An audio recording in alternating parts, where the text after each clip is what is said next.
παιδιά! Και γεια σας παιδιά! Στο σημερινό βίντεο θα παίξουμε parkour troll. Και όσοι βλέπετε το κανάλι μου, να ξέρετε η φωνή μου είναι λίγο μπουκωμένη, μην ανησυχείτε. Να ξέρετε όσοι βλέπετε το κανάλι μου, εγγραφή και like, πρέπει να πάμε 60 εγγραφές.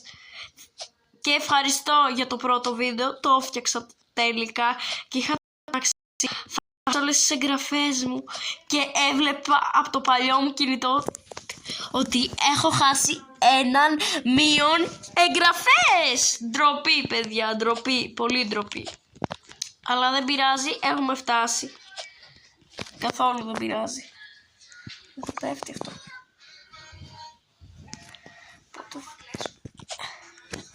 Α! Παιδιά, δεν είναι δίκαιο. Πέπεσα.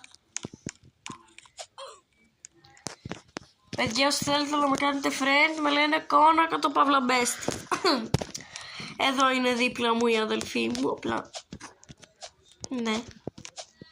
Το έχω βάψει, έχω πάρει μπογιά. Και αυτά. Παιδιά, ελπίζω να ακούτε τη φωνή μου γιατί τσάμπα κάνω αυτό το βίντεο. Ήθελα να δω και βρήκα αυτή την κάμερα. Και ναι, η αδερφή μου βλέπει YouTube και με ενοχλεί πολύ. Θα σας κάνω και τάπες. Νάτι, εδώ πέρα ακούει YouTube και μου τη δίνεις. Μαρίνα, σταμάτα. Αχ, Χριστέ μου. Είπε να παρτάρει λίγο το παιδί, απλά το παιδί είναι καθυστερημένο.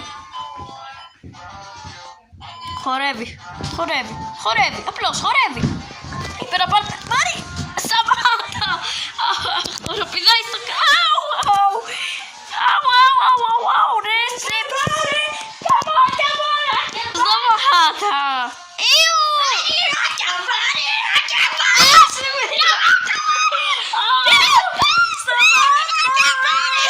Χορεύεις κι εσύ. Πείτε.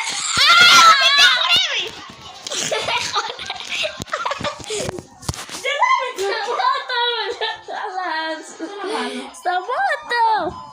Φύγε! Θα μας φωνάξει. Κιόλας. Μπορεί να έχει βολιστεί, δεν πάει καλά το κορίτσι. Ωραία, τώρα εγώ κλείνω το βίντεο να δω πως βγήκε. Έτσι και βγήκε βλακεία. Ναι.